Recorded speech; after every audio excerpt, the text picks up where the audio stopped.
Last lecture we have analyzed a simple 4-bar mechanism, and we have seen how the velocities of different points on that 4-bar mechanism, how they are obtained by way of polygon method. Now the problem is solved, it is complete.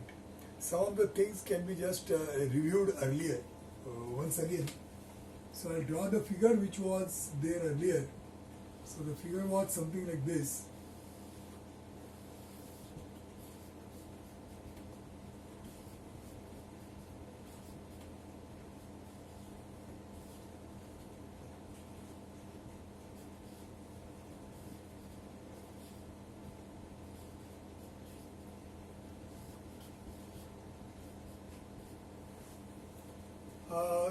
Certain data was given, lengths of the links and angles etc. were given, and then we were asked to find out the velocities of some of the points, which we are done by drawing a polygon, velocity polygon, which is already there with you.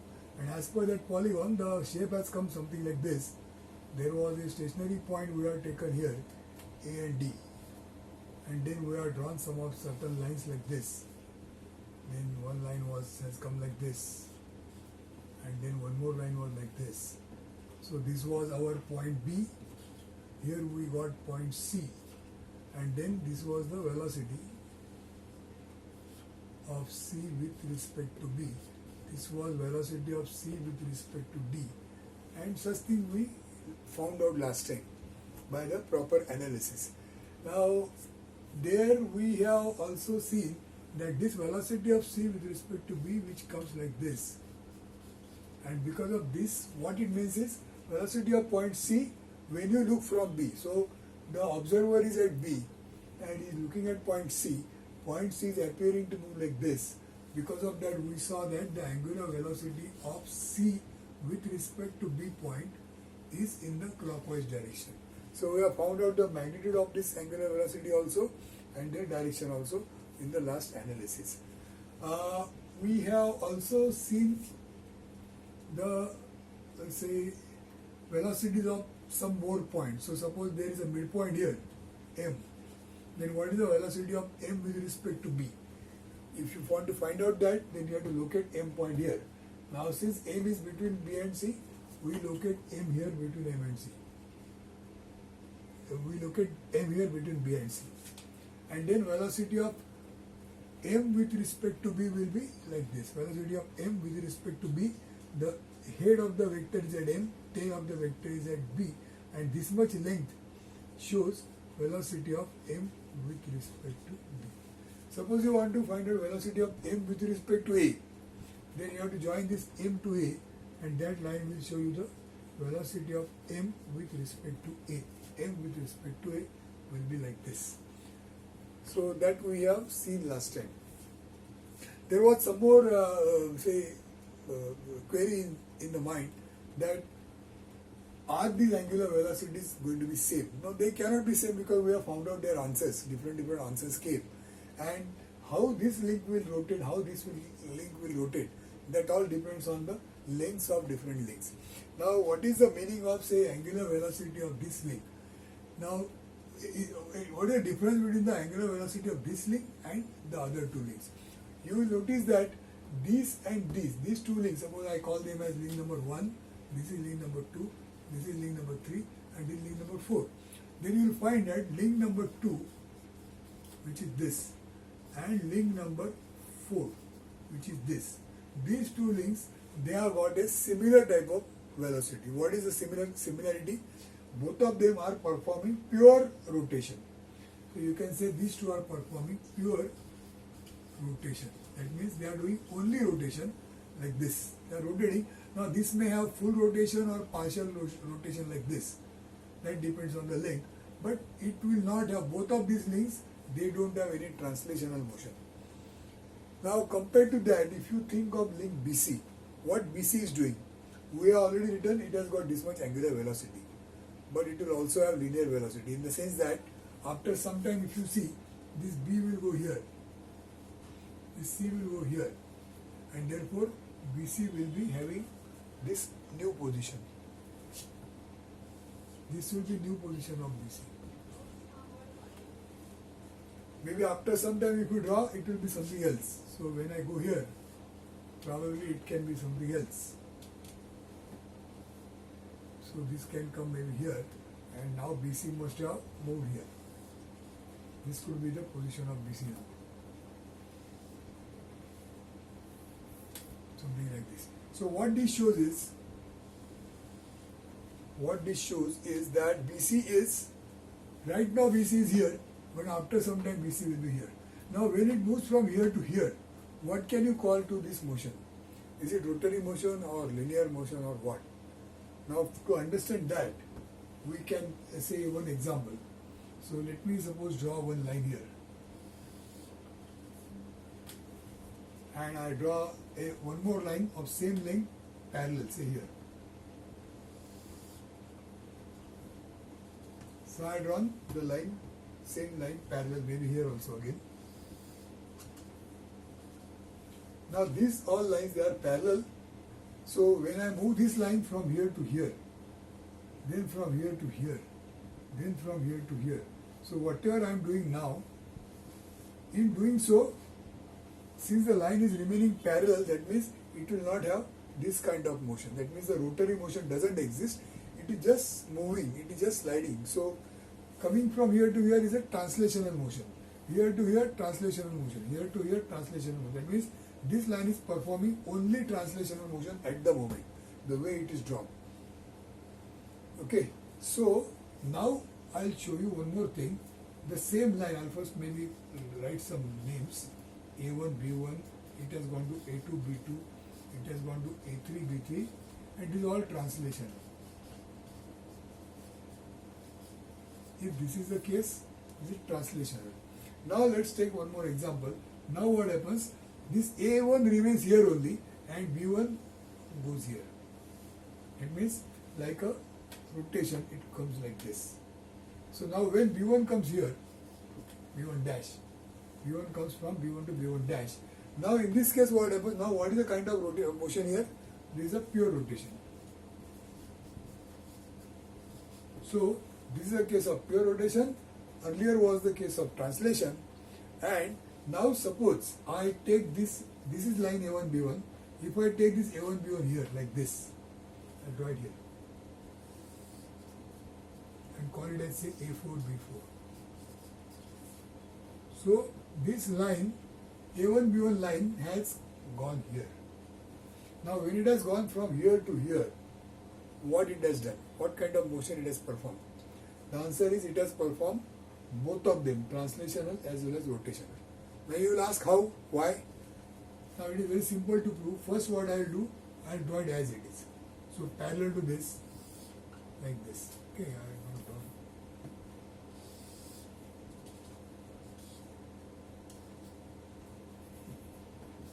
Say B4 dash. Or rather this is B4. This is B4 dash. So A1, B1 has gone to A4, B4, and when it goes like this, it is a translational motion, like this. And after it reaches here, then it performs this. That means it is a rotational motion. So from here to here, it has come by translation. After it has reached here, A4 point has not moved, only it has rotated like this. So the total motion from here to here is translational plus rotational. Now how this happens? This is happening simultaneously. That means it is going from here like this. So both the things have taken place at a time. It has performed translation also and rotation also for the purpose of understanding what we have thought, that it has gone from here to here performing only translation, and after that it has performed pure rotation, no translation. So we have split it into two parts for our understanding purpose, but in reality it goes like this and it is performing translational plus rotational motion both when it reaches here. Okay. So now having understood what has happened to this particular line AB, look at what has happened to here. This line BC or the link BC which was here, it has gone here. From here to here it has gone. Now suppose somebody asks you what is the kind of motion it has performed. Then what do you answer? Like what has been seen here, translational and rotational. So this has also performed translational plus rotational motion. So now you will see link 2 and 4 they have performed pure rotation, and link 3 it has performed translational and rotational, both types of motions. So what it says, what it means, that these mechanisms when they start their working, they will have different types of motion. Now whatever we have discussed, that has happened for this particular mechanism, and that too because of its peculiar dimensions, because of the peculiar proportion. Now what is the role of proportion? What is the role of these different lengths? Now say this is maybe 50% more in length compared to this, it is maybe 50% more, whatever. So this length, the actual length of this and this and this and this, what is the significance, what is the importance, what does it do, what do you get as a result because of the lengths? That is say work by itself. Okay, it has got its own meaning. The lengths of the links, they have got their own meanings in providing or in supplying or in creating different types of motions. So we'll see it something further when we go ahead after some time. Having done this much, now let's see one more concept, that is the concept of expansion of link.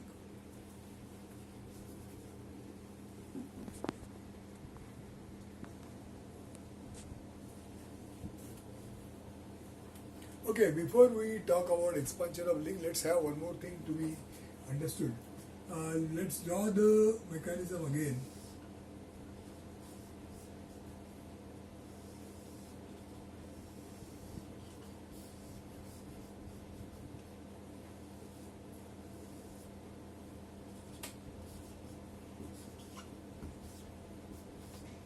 And this time AB equal to CD and AD equal to BC. That means they are parallel. So now we have taken a special case where we have drawn a mechanism in such a way that their lengths are peculiar lengths. Peculiar means they have got something special. So this and this link, they are of same length. This and this link, they are of same length. So as a result, it has formed a parallelogram, and this particular link is fixed. And now we are performing a rotation like last time. So when you do that, if you rotate like this, what will happen is this link also will rotate. It's quite easy to understand. But what is happening to this link is this will remain in the same position. Suppose I draw a position, this position I draw here. So the new position will be here, which will be also parallel to the earlier position. Even if you take, let's say, down, suppose I take it down further, so here, then you'll notice that this has also come down somewhere here. So as a result, this becomes the new position, which is again parallel.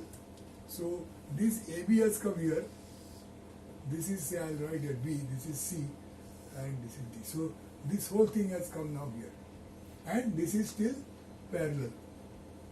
So now what kind of motion this particular link has got now in this example, when the mechanism is having a parallelogram shape? You will find that this link BC is performing only translation. It is not rotating at all. Like this, it doesn't have, it is just moving parallel to its earlier position. So if you remember what was drawn here earlier, first case, translational case, where the link was drawn in various positions, but that time it was not having any rotation. It was parallel to its earlier position, which indicates that it has got a pure translational motion, which is what is happening now. And why, when it is happening, why it is happening? Because it is a shape called as a parallelogram shape. Now suppose you go further and try to analyze this mechanism. That means you try to find out velocity of B like last time. Then you will get velocity of this point. Then you draw polygon, etc. And after drawing polygon, you try to find out the angular velocity of C with respect to B, like what we had done last time. You will find that when you solve this exercise, draw polygon, etc., and try to find out this velocity, you will find that this angular velocity will come as, it will come as 0. Because it is not rotating. Just now we said it is not rotating. So if it is not rotating, that means it will not have any angular velocity. So what it means is angular velocity of C with respect to B. That means this point C with respect to B, if you want to find out what is happening to this point, you will see that this point is not having any motion. That means this velocity, this is the velocity of C with respect to B, which we have found out in last example. In this case, this will be 0. So observer standing here, if he looks this point, you will find that this point is not performing in any rotation. Okay. On the other hand, suppose one observer is at A and he is looking at the person at B. So this fellow will say that B is rotating around me like this. So I am stationary and I am stationary like this and B is taking a round like this. So that is the feeling he will get. But in this case, if the person at B is looking at person at C, then as this happens, he will get a feeling that we both are, B and C, they are in the same position, nothing is happening, there is no rotation, and even translation also they will not feel. Although we say it is performing translation, B will not feel that C is translating because B and C, both of them are on same line. When you feel it is translational, because why we feel it translational? Because we are at A. We are on the fixed place. Where we are standing, it is a fixed link. So fixed link is this link. So because we are at fixed link, we say that this is translated. But for a person standing here, he will not say that C is having any translation. According to B, C will not have any velocity. That is what is indicated by velocity of C with respect to V, which is 0. Say like when you are in a sitting in a train. In the train, two persons are standing at certain distance and train is moving. Now we are not getting a feeling that the train is definitely moving. That is for a person standing on the floor, on the road, he will say that train is moving. But for a person here, if you ask what the other person is doing, he will say that he is stationary, I am stationary, because that is a relative concept. So same thing is happening over here. Okay, so that is to be very well noted, the meaning of relative velocity and the rotational velocity and angular velocity, etc. This concept should be very well understood by this example. Okay, just make a good note of this. Now we will go to what is called as expansion of link, which you can note down.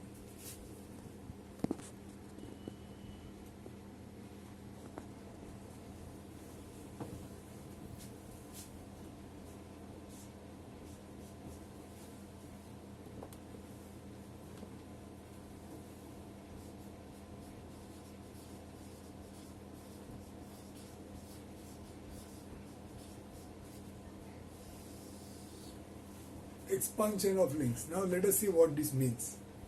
Let's draw the earlier figure again.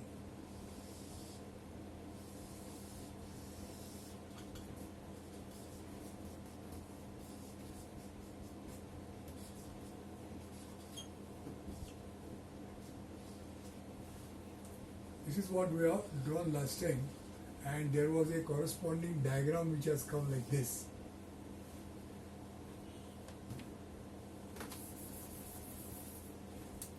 I'll draw this figure here.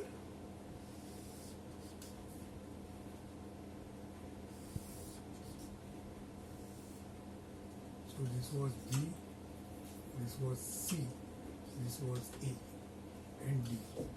This was velocity of B with respect to A, this is velocity of C with respect to B, velocity of C with respect to D.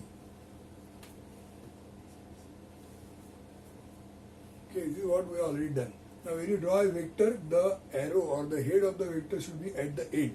In some places it is shown, this arrow is shown here. This is not correct because the arrow has to be, or the head has to be, the vector is always represented by its head and tail, and from head to tail, whatever is the length, that is the magnitude of the vector.